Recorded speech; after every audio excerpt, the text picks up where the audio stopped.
প্রায় ৩১ ঘন্টা কেটে গেলেও অভিশপ্ত রাঙাপানির কাঞ্চনজঙ্ঘা ট্রেন দুর্ঘটনার সেই যে কালো সকাল বলা চলে, তার কিন্তু রেশ এখনো চলছেই। সেই অভিশপ্ত কাঞ্চনজঙ্ঘা এক্সপ্রেস ট্রেনের দুর্ঘটনায় মৃত্যু হয়েছে গোয়ালপুকুরের এই যে ভেন্ডাবাড়ি ডুবকুল গ্রামের এক যুবক। এই যুবক তার মৃত্যুর খবরে কিন্তু তার পরিবারের পাশাপাশি পুরো গ্রাম শোকাহত। এই ঘটনায় আমরা এই মুহূর্তে উপস্থিত হয়েছিলাম এই ডুবকুল গ্রামের সেই অর্জুন রামের বাড়িতে। প্রয়াত অর্জুন রাম এই মুহূর্তে কফিন বন্দী হয়ে শিলিগুড়ি থেকে তার গ্রামের বাড়ির উদ্দেশ্যে রওনা হয়েছে। এই মুহূর্তে তার পরিবার সহ গ্রামের প্রত্যেকেই কিন্তু শোকাহত। বাসিন্দাদের সূত্রে জানা গিয়েছে এই অর্জুন রাম তিনি কিন্তু কাজ করতে যে আসামের শিলচর এলাকা রয়েছে সেই শিলচর এলাকাতেই গিয়েছিলেন, কিন্তু তারপরে এনজিপি থেকেই শেষ ফোন তার বাবার কাছে এসেছিল এবং তারপরের থেকেই কিন্তু এই অর্জুনের আর কোনো খোঁজ মেলেনি।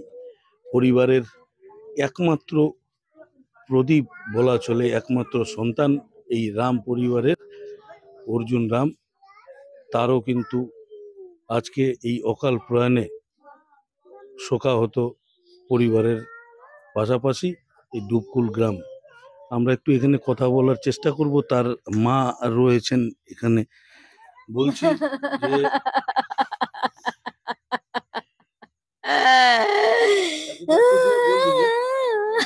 যে বলবি না আমার বাবা সঙ্গে আমাকে কাঁদে কে দিবে, কে দেখবে আমার বাড়ি ঘর। কখন খবর পেয়েছিলেন? কালকে আমি 8টার সময় খবর পেয়েছি, 2টার সময়। কি বলেছিল ছেলে? শেষ কি বলেছিল ছেলে? রোববারে গাড়ি ধরলো, মা আমি গাড়িতে উঠে গেছি, মা আমি রওনা দিয়ে দিচ্ছি। তখন থেকে বলে সকালে বললো সোমবারে কালকে, তারপরে আর কথাই বলে না। তখন থেকে মোবাইল লাগাচ্ছি ফোন, তখন থেকে রিসিভ করছে না, আর ফোনে ধরছে না। আমার ছেলে বাচ্চা থাকলে তো ফোন ধরবে। আপনার এই মানে একটাই শেষ সন্তান ছিল? একটাই সন্তান গো আমার। কোথায় গিয়েছিল, কি করতে গিয়েছিল? শিলচর গেছিল সেটিং এর কাজে। ওখানে সবাই মানুষ আমাদের গ্রামের আছে, কাজ করছে। ওরা বললো বুধবারে যাইস, বুধবারে গাড়ি আছে, মানবে না, আমি বাড়ি যাব না। কথা কাটে চলে আসলো, সবাই মানা করলো যে এখন যাবি না আমাদের সঙ্গে, চলিস আমরা যাবো, একসঙ্গে যাবো। আমার ছেলে আমার কথা ধরছে না, কিভাবে আমি পরিবর্তন করে খাবো। আমার কেউ দেখনে বালা নাই, মরে পড়ে থাকবো, কেউ দেখবে না। আপনার নাম? সীতারাম।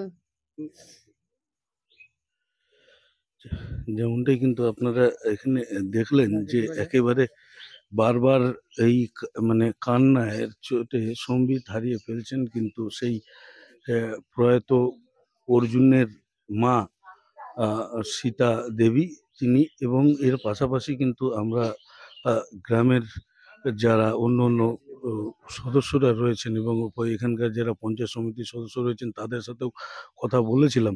দাদা বলছিলাম যে কি ঘটনা, আপনারা কখন জানতে পারলেন এখানে যে এরকম একটা ঘটনা ঘটে যাচ্ছে? না, আমরা তো গ্রামে যখন অ্যাক্সিডেন্ট শুনলাম এটা তো আলাদা কথা, কিন্তু ওই ছেলেটা ওর বাড়িতে ফোন করেছিল, ওই ট্রেনে বসার আগেই ও ফোন করেছিল, বাবা আমি বাড়িতে আসছি।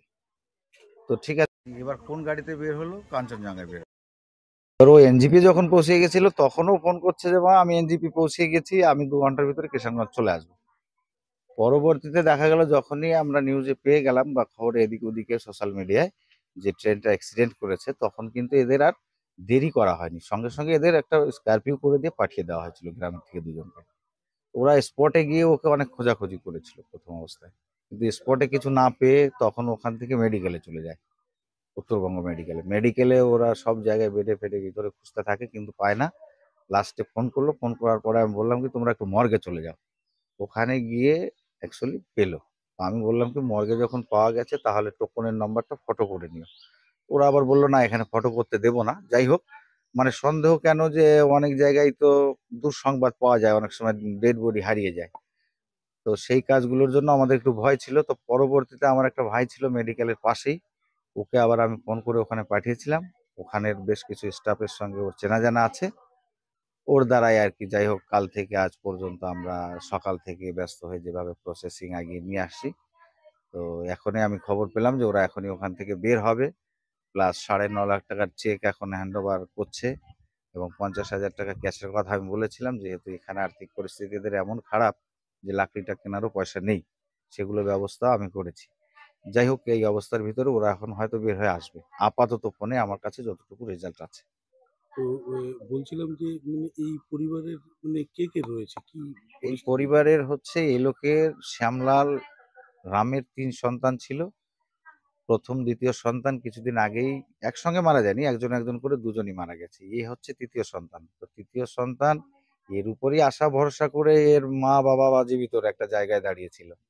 কিন্তু এখনই দেখা যাচ্ছে কি এমন একটা দুর্ঘটনা এর ঘটে গেছে, যার দরুন এই পরিবার তো শোকাতুর আছেই, সঙ্গে আমাদের গ্রামবাসী বা এলাকাবাসী সবাই শোকাতুর যে এই সন্তানটাই লাস্ট। এর কিন্তু আর কেউ নেই। একটা থাকলো শুধুমাত্র মেয়ে, কন্যা সন্তান। তারও ব্রেন অত ভালো না, এলোমেলো অনেক সময় কথাবার্তা। তো ওর আবার বিবাহ হয়ে গেছে। তো এই অবস্থার ভিতরে এখন এই পরিবারটা। মানে বলতে গেলে পরে এই যে দুই বৃদ্ধ বাবা মা, তার আর মানে হাত ধরার মতন কেউ থাকলো না। না, না, না। এই বৃদ্ধ মা বাবার এখন কেউ নেই। এখন আছে ওই যে লোকের ছেলে মারা গেল, ওনার একটা বড় ভাই, ওনার একটা ছোট ভাই আছে। বড় ভাইয়ের ছেলেরা আছে, ছোট ভাইও এখানে আছে, ওনারও ছেলেপিলে আছে। কিন্তু হ্যাঁ, ওনার বলতে শুধু স্বামী স্ত্রী 2জন থেকে গেল আর একটা কন্যা সন্তান, তাও এই বিবাহ হয়েছে। এই পরিস্থিতিতে মানে এখন আপনারা কি ভাবছেন, কি পদক্ষেপ নেবেন এই আমাদের পরিবারটা? পদক্ষেপ তো প্রাথমিক অবস্থায় তাকে উদ্ধার কাজ সেরে নিয়ে আসে, তাকে সৎ কাজ সম্পূর্ণ করা। তারপরে গ্রামবাসী বসে তার সৎ কাজ ক্রিয়া 10 দিন 13 দিনে যেগুলো করা হয় সেগুলো শেষ করার পরে তারপরে এদের সম্বন্ধে কি, এরা তো অ্যাকচুয়ালি দিনমজুরি। তার ভিতরে যদি আমাদের সমাজ, গ্রাম, আমরা যারা আছি সবাই বসে যদি কোনো সিদ্ধান্ত নেওয়া যায় যে এইভাবে চালানো যেতে পারে। আর সরকারের কাছে তো এটা রাখবোই যে সরকার অ্যাকচুয়ালি অনুদানের হাত বাড়িয়েছে, এখানে মিথ্যা নয়।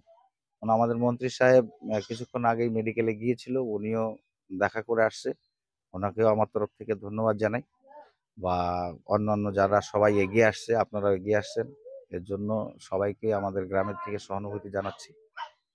বলছি ছেলেটা মানে কি কাজ করতে মানে ও সিভিল ওয়ার্ক করতো, শাটারিং জব, যেটাকে সিভিল ওয়ার্ক বলে। কোন জায়গাতে কোথায়? এটা হচ্ছে আগরতলা, শিলচর আগরতলা। সেখান থেকেই সেখান থেকে, হ্যাঁ, হ্যাঁ, হ্যাঁ, সেখান থেকেই ট্রেনে বসছিল। ওখান থেকে বসেনি, একটু সামনে এসে বাস ধরে তারপরে ট্রেনে বসতে হয়। ওখানে কি বদরপুর মানে স্টেশন থেকে ট্রেনটা ধরে। ওখানে কি অনেকদিন ধরেই কাজ করে? না, মাঝে মাঝে 2-3 বার গিয়েছে ওখানে কাজ করতে। মাঝে মাঝে 2-3 বার গিয়েছে, এবারও গিয়েছিল মাত্র কয়েকদিন। এই রিটার্নের রাস্তায় তো এই ঘটনা। আপনার নাম পরিচয়টা আমার একটু। নাম নরোত্তম মণ্ডল। আমি গোয়ালপুকুরের পিএস মেম্বার, 36 সিটের। ধন্যবাদ। এবং এই পরিবারের এই মুহূর্তে বলতে গেলে যে এই পরিবারের আগামীতে হাল ধরার আর কেউ রইলো না। গোয়ালপুকুরের এই ডুবকুল থেকে ক্যামেরায় রাজের সাথে আমি দীপঙ্কর, লাইভ নিউজ।